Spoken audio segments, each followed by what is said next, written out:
I am Aristotle of Stagira, a student of Plato, a teacher of kings, a witness to ambition. I have studied the stars, the laws of nature, the structure of logic, but nothing reveals the human soul more clearly than war. You speak of war as if it were inevitable, as if conflict were destiny. But war is not destiny. War is choice. Before the swords clash, before banners rise, before mothers weep, there is a moment of decision. In that moment, a ruler chooses, a council agrees, a people consents. Do not blame fate for what is born from will. I lived in an age of restless cities, Athens, Sparta, Macedon. I watched alliances crumble. I watched pride outweigh prudence. I taught that every action seeks some good.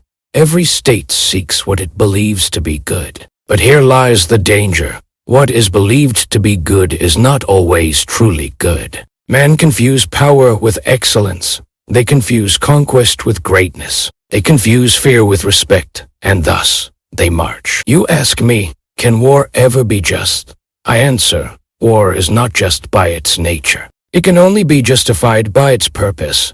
The state does not exist to dominate others. It does not exist to engrave its name upon maps. It exists so that human beings may live well. Not merely survive, but live well. To live well means to live according to virtue, to cultivate courage, moderation, justice, wisdom. If war strengthens injustice, if it feeds greed, if it rewards cruelty, then it corrupts the very soul of the state. Even victory becomes decay, yet I am not blind to reality. There are times when a city must defend itself. There are times when aggression must be resisted. There are times when refusing to fight is to surrender the possibility of virtue altogether. If an enemy seeks to enslave you, to destroy your laws, to silence reason, then defense becomes necessary. But necessary does not mean glorious. War is not a festival. It is not theater. It is not an opportunity for vanity. It is a grave and dangerous instrument. Consider fire. Fire can warm a household. It can forge tools. It can protect against the cold. But once it escapes control, it consumes everything, friend and enemy alike. War is such a fire. The one who ignites it must possess not only strength, but restraint. Without restraint, strength becomes savagery. I taught that virtue lies in the mean, between excess and deficiency. Courage lies between cowardice and recklessness. Generosity lies between waste and stinginess. Justice lies between favoritism and cruelty. So too must war lie between extremes. To refuse all defense is cowardice. To seek conflict eagerly is recklessness. True courage does not love battle. It endures it when reason commands. Ask yourselves, is this war the last resort? Have all words failed? Have all negotiations been exhausted? Have you examined your own motives? For the greatest danger is not the enemy outside the walls, but the ambition within them. I once taught a young prince who would conquer vast lands. History remembers him as Alexander the Great. He possessed brilliance and boldness. He changed the world, but conquest reshapes not only territories, it reshapes the conqueror. Power expands quickly. Wisdom grows slowly, and when power outpaces wisdom, destruction follows. Understand this clearly.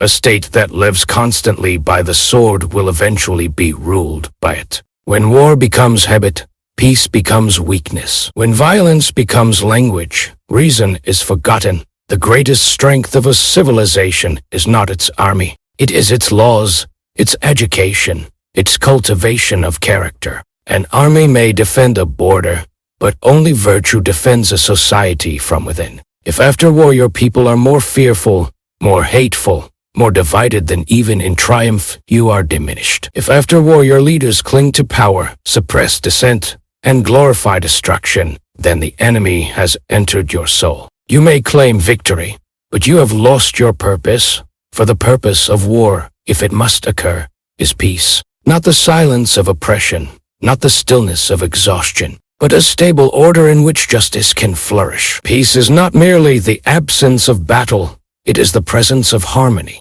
And harmony requires balance.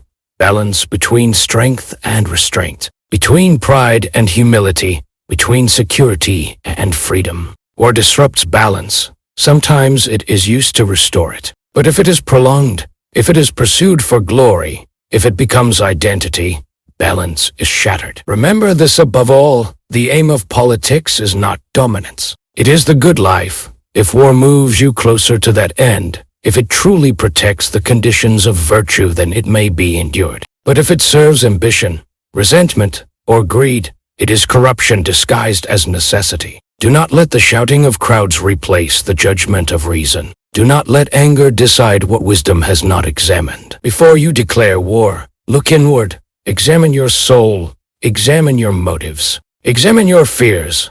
For the most dangerous wars are those fought to satisfy pride. I tell you now, war is always a confession that reason has failed to persuade. And if you must confess such failure, do so with humility. Enter war as one enters surgery, reluctantly, precisely, and only when no other cure remains. And when it is done, do not celebrate destruction, rebuild. Reconcile, restore. For if you do not rebuild justice, war will return, wearing a different face. Remember my words, power without virtue is ruin.